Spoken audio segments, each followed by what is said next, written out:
Whether you're a parent or you're a child or you're young or you're old or you're trans or you're not, we're all just trying our best here, aren't we? Today we're going to talk about a pretty stunning new development in the aftermath of Fox News' firing of Tucker Carlson, and I interview the president and CEO of Media Matters, Angelo Carusones, about the... First of all, these aren't your dad's celebrities and these aren't your dad's Republicans. I don't care if they write that. I'm sad that I didn't 2 years ago, but I can't change that. I'm saying right now that this is something that I know is right, and you guys, I need to be on the right side of history, and if he doesn't win, then at least I tried. She votes against fair pay for women. She votes against the reauthorization of the Violence Against Women Act, which is just basically protecting us from domestic abuse and stalking. She thinks that if you're a gay couple, or even if you look like a gay couple, you should be allowed to be kicked out of a restaurant. It's really basic human rights, and it's right and wrong at this point, and I can't see another commercial and see her disguising these policies behind the words Tennessee Christian values. Those aren't Tennessee Christian values. I live in Tennessee. I am Christian. That's not what we stand for. You are going to be the first ones who will be cut off because the state would have to approve your music. And, you know, Taylor Swift came after me in my 2018 campaign, but Taylor Swift would be the first victim. They do not allow women to dress or sing or be on stage or to entertain or the type music that she would have. Missouri Republicans recently passed a new rule in the legislature banning female lawmakers from wearing attire that exposes their arms. But thank God we've got Republicans to defend the rights of women. Phew. We are created equal. We're not the same. Women are the lesser vessel, and we need masculinity in our lives to balance that so-called weakness, you know, just us being more frail and needing that strength in our lives. Again, getting back to the comment, you said that you don't like the fly commercial because you don't want to get into a tube with a bunch of demons. Do you really believe that human beings are demons? No, I do not. And don't you ever say I did. We wrestle not with flesh and blood, but principalities and powers. May 4th marks one legal conclusion in a quest for justice that began on January 6, 2021. Today, federal prosecutors won their big case against a key militia that first breached the Capitol, the Proud Boys, who Donald Trump specifically shouted out, now convicted of sedition, the most serious possible charge for an insurrection, and a rare charge in American life and law. It is proven against these four leaders of the Proud Boys militia guilty of seditious conspiracy. That includes the top gun, Enrique Tarrio. Now both the militias convicted, a jury accepting the government's evidence, which shows how the Proud Boys used military tactics, organization, and training to try to overthrow the peaceful transition that was planned at the time to President-elect Biden's administration. Take a look at this. How are you on the administration sending troops to the border? We heard you say you're reporting. I think it's ridiculous theater. It will not change the outcome. Did you feel the same about it being theater when Trump sent troops to the border in 2018? I feel that Donald Trump did the best job in my political lifetime. When Donald Trump did something, it worked. Everything he did, as Ted suggested, worked. Pay attention to the reaction of the Democratic representative sat behind him. Be labeled as racist and discrimination without a response. ISIS, the Taliban, and Al-Qaeda, those are the folks who discriminate. We bombed a building in 2017 like we never usually do. We bombed it because they threw homosexuals off that building. Our terrorist enemies hate homosexuals more than we do. They're the ones who discriminate. Our job in the military, our Navy creed, I'm committed to excellence and fair treatment of all. That's what we learn in boot camp. That's what we drill into ourselves each and every day while we're in boot camp. Please vote up on this bill. Absolutely. Well, listen, we need Hershal, so I hope that everyone that is listening will go to teamhershal.com. It is critically important that we get him in that seat as we work to make sure that we put America back on the right track. We've not heard from Herschel Walker since Georgia rejected him. That is until now. The former failed Senate candidate reportedly arranged an egregious backdoor campaign donor deal that has indicia of fraud and could lead to jail time. Welcome to TYT's Overruled. I am your legal analyst, Adrienne Lawrence. Herschel Walker, former NFL running back and candidate for Congress, reportedly had more than $500,000 in campaign contributions wired to his personal company. The Daily Beast broke the news writing this.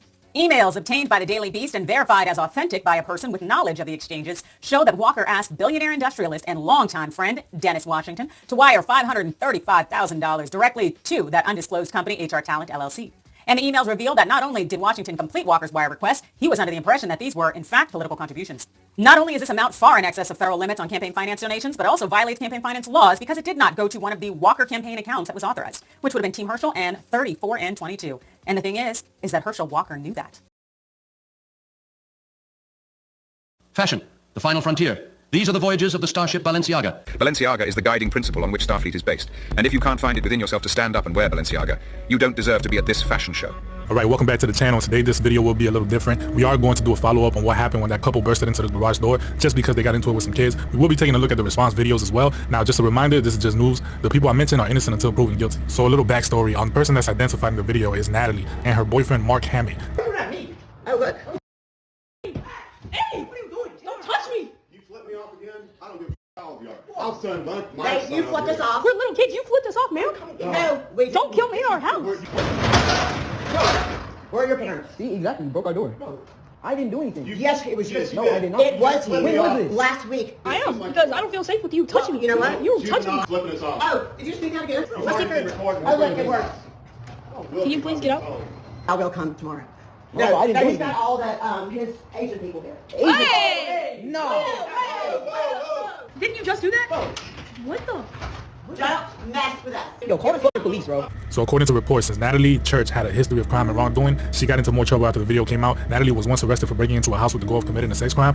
Make fashion, not work. We are Balenciaga. World leaders by Balenciaga.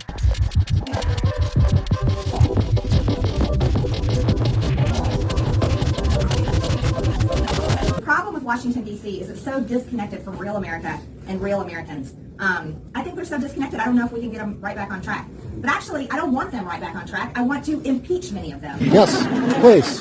Firing squad. There's nobody else other than President Trump that has a list, and he has a list of the people that need to be cleaned out, and they need to be fired, and some of them need to be prosecuted in Washington, D.C. I'm telling you, if pins cave, we're going to drag through the streets. You politicians are going to get drugged through the streets.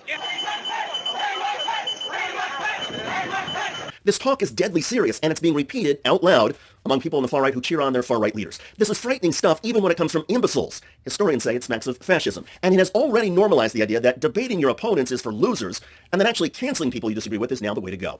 We've seen that in Montana with transgender lawmaker Zoe Zephyr. The Republican legislature recently blocked her from entering or speaking in the House chamber. A week earlier, Zephyr had spoken out against GOP efforts to restrict gender-affirming care. We saw a similar expulsion of black Democratic lawmakers in Tennessee who had spoken out and joined demonstrators in calling for new efforts to combat gun violence. Instead of a vigorous debate, Republicans have decided to simply eliminate debates. Here's Connecticut Democratic Senator Chris Murphy. This is a trend all across the country. This is a really, really disturbing trend, right? This is how you lose a democracy, is when people that disagree with their opponents, instead of engaging in that debate, cancel their right to be part of the debate in the first place. This is an issue we need to talk about. America's standards of political decorum are failing. Our political discourse is becoming more hateful and more violent and more exclusionary. And if we stay silent or let it go, Marjorie Taylor Greene and her firing squad seeking supporters will only gain more power and credibility. By the way, one of the far right's favorite Supreme Court justices, Clarence Thomas, has been caught in another scandal. Harlan Crow, this wealthy Republican donor, is making a series of tuition payments for Thomas's grandnephew, who Thomas was raising as a son. Talking potentially in excess of $150,000. This was at 2 private boarding schools, one in Virginia and one in Georgia. Check out that video at the link below. I'm David Schuster. Thanks for joining us. After the series of controversies involving Supreme Court Justice Clarence Thomas, Senate Democrats are exploring the possibility of introducing their own ethical code for justices. To discuss the court and other major news of the week, we turn now to the analysis of Brooks and Capehart. That's New York Times columnist David Brooks and Jonathan Capehart, associate editor for the Washington Post. It's always great to see you both. Hey, Jack. So let's start with the new reporting this week that billionaire Republican donor Harlan Crow paid the monthly private boarding school tuition for the grandnephew of Justice Clarence Thomas, whom Thomas was raising as his son. This is yet another gift that the justice did not disclose. There's the Post reporting that Leonard Leo, a well-known conservative activist, proactively obscured a $25,000 payment to Clarence Thomas's wife, Ginny Thomas, raising again this issue of Supreme Court ethics reform. Jonathan, Democrats say that the Supreme Court should write a code for itself, and in the absence of that, Congress should step in. How do you see it? I don't see anything wrong with that. Congress has ethics laws and rules and regulations it has to abide by, and yet the Supreme Court doesn't. And I think it was a missed opportunity by the Chief Justice to not accept Senator Durbin's invitation to meet with the committee, to talk with the committee, so that at least through the committee, the American people can understand where the justices are coming from in terms of their resistance to any kind of accountability. But as we see story after story, I mean, you just cataloged what we know right now. Who knows what ProPublica is going to come out with next week? It seems like there's a branch of government that is unaccountable to the American people, to anyone, and is actively resisting it. And I think that the longer they do that, I think the more popular sentiment will be, you know what, actually Congress, do something about this. David, one thing we heard from Democrats this week is that the highest court in the land should not have the lowest ethical standards. Is that a convincing argument? Yeah, first I should say I've been friends with Harlan Crow for about 20 years. I find him a wonderful man. He's hosted me at his home in Dallas and in New York, so viewers should know that that's my connection to Harlan. And so that's disclosure. And that's what I wish Clarence Thomas had done in this case. I think viewers are smart enough to know I'm probably biased in Harlan. I really like Harlan. I think he's a wonderful guy. He's pro-choice. He could have influenced Clarence Thomas. And so Clarence Thomas should say, I trust the citizens of this country. And so I'm going to disclose my connection, and that's that. As for going forward, I confess I'm a little concerned about Congress doing it. A, because they're pretty polarized. B, I'm not crazy about their own ethical standards. I mean, they go diving for dollars, and they do a lot of nasty fundraising. It's more polarized. But I do think the court really should take advantage of this moment and say, okay, there's a problem here, and we're going to put some disclosure in. We're going to make it clear that things like a gift from Leonard Leo, who, unlike Harlan, actually does have business before the court, that we're not going to allow that. And so it's an opportunity just to be clear, to make stricter rules and make the court a more trusted institution. Jonathan, the Senate hearing you mentioned this past week, it made clear that a code of conduct, if Congress does act, it won't be a bipartisan congressional effort because Republicans accuse Democrats of casting doubt on the court because the court hasn't been ruling in Democrats' favor. How might this play out? Sorry, my reaction to that, that's pretty incredible. Congress is not having this conversation because of the Dobbs ruling, not having this conversation because of, say, Shelby v. Holder or Citizens United. Congress is having this conversation because there is a Supreme Court justice who has undisclosed relationships and gifts, for lack of a better description, from someone who he's friends with. That is why we're having this conversation. This is not about a partisanship. This is about having one of the branches of government be transparent, and they're actively resisting being transparent. I did try and fuck her. She was married. I moved on her like a bitch. I couldn't get there, and she was married. Then all of a sudden, I see her. She's now got the big phony tits and everything. She's totally changed her looks. You know, I'm automatically attracted to beautiful. I just start kissing them. It's like a magnet. Just, I don't even wait. And when you're a star, they let you do it. You can do anything. Whatever you want. Grab them by the pussy. You can do anything. You called what you said locker room banter. You described kissing women without consent, grabbing their genitals. That is sexual assault. You brag that you have sexually assaulted women. It's locker room talk, and it's one of those things. Just for the record, though, are you saying that what you said on that bus 11 years ago, that you did not actually kiss women without consent or grope women without consent? I have great respect for women. Nobody has more respect for women than I do. So for the record, you're saying you never did that? Things that, frankly, you hear these things. And when you're a star, they let you do it. You can do anything. Grab them by the pussy. You can do anything. That's what you said, correct? Well, historically, that's true with stars. It's true with stars that they can grab women by the pussy? Well, that's what it's. If you look over the last million years, I guess that's been largely true. Not always, but largely true. Unfortunately or fortunately. And you consider yourself to be a star? I think you can say that, yeah.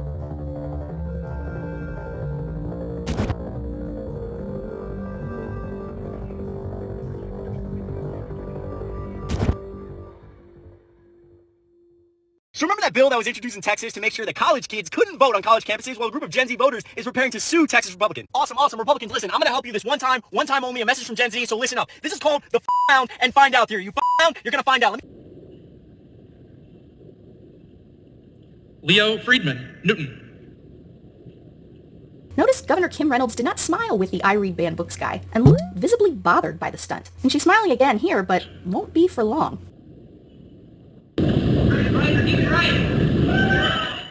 Senator Cornyn. I'd like to go to the video, please.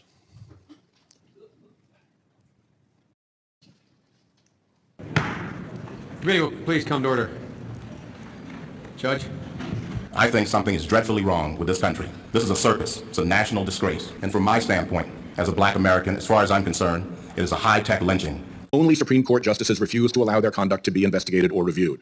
My bill would fix that. Here's an example of the no investigations problem. The key fact to determine whether Justice Thomas was bound by law to recuse himself from the first January 6th committee case was what he knew about his wife's insurrection activities and when he knew it. On that fact, the lawfulness of his initial recusal decision turns. Yet Thomas has never been officially asked that question. It's a cover-up in plain view. Thank you, Chairman. We are here today because the Supreme Court is playing out of bounds of the ethics rules for federal judges. Justices read the ethics rules in unique and eccentric ways, and when they're caught out of bounds, they refuse to allow any investigation of the facts. The personal hospitality problems I've been pursuing began with Justice Scalia, who took more than 7 dozen undisclosed hunting vacations. Most people know of 2, the one where he was on the Air Force 2 manifest with Dick Cheney, and the one where he died. There were 70 plus more. It was systematized. Some intermediary would ask the owner of an expensive resort, often a commercial property, to extend to Scalia a personal invitation to the resort. Even where the owner was someone he'd never met, Scalia treated as personal hospitality because of the personal invitation, and failed to disclose the vacations. When I challenged the court about this practice, Exhibit 1, I got a blow-off letter. Exhibit 2, basically nothing to see here. Exhibit 6. I have no evidence that any federal judge outside the Supreme Court ever used the personal invitation trick, and the Judicial Conference made up of other judges firmly shut it down. Regular judges would be loath to use that trick because a complaint about it would go into a proper process and would be investigated and measured against the law and the ethics code, and a conclusion would be reached, and that conclusion could be embarrassing. Only Supreme Court justices refuse to allow their conduct to be investigated or reviewed. My bill would fix that. Here's an example of the no investigations problem. The key fact to determine whether Justice Thomas was bound by law to recuse himself from the first January 6th committee case was what he knew about his wife's insurrection activities and when he knew it. On that fact, the lawfulness of his initial recusal decision turns. Yet Thomas has never been officially asked that question. It's a cover-up in plain view. The Supreme Court alone among federal courts is okay with that. My bill would fix that. Which brings us to Justice Thomas's recent non-disclosure of supposed personal hospitality from a right-wing billionaire and its problems. First problem, Private jet travel is not in the personal hospitality exemption, which is limited to food, lodging, and entertainment. Exhibit 7. Some textualist, by the way. Second problem, Thomas said it was okay because he'd asked colleagues. But that financial disclosure committee, it's there to ask about financial disclosure. Setting aside that its name should give a clue, Thomas knew the committee existed because concerns about his yacht and jet travel gifts from this billionaire were referred there in 2011, after some of these gifts were first revealed in this New York Times story, Exhibit 9. Third problem, there's no legal way not to disclose the property acquisition in Georgia. Fourth problem, some of this personal hospitality involved people dedicated to turning the court into a tool for right-wing billionaires, namely Leonard Leo. This guy doesn't have business before the court, his business is the court. This disclosure mess has again been referred to the Financial Disclosure Committee, which raises the question of the previous referral to that same committee of the same billionaire's gifts to Thomas of yacht and jet travel. The rules seem to require the committee to report its findings to the Judicial Conference. The records of the Judicial Conference are public, and the records of the Judicial Conference contain no mention of any such report. So what became of the 2011 referral? Did anyone intervene? Is the committee still considering the 2011 referral more than a decade later? There is much yet to learn, which is why last week I sent a letter to the courts asking for further answers, Exhibit 10. 3 things are needed to fix all this: better enforcement, better recusal rules, and better disclosures. My bill would do all 3. I thank Chairman Durbin for this joint hearing and look forward to getting to the bottom of this mess. Until there is an honest ethics process at the Supreme Court, these messes will continue. The court has conclusively proven that it cannot police itself. Nemo judex in sua causa. I ask unanimous consent that my exhibits be made part of the record.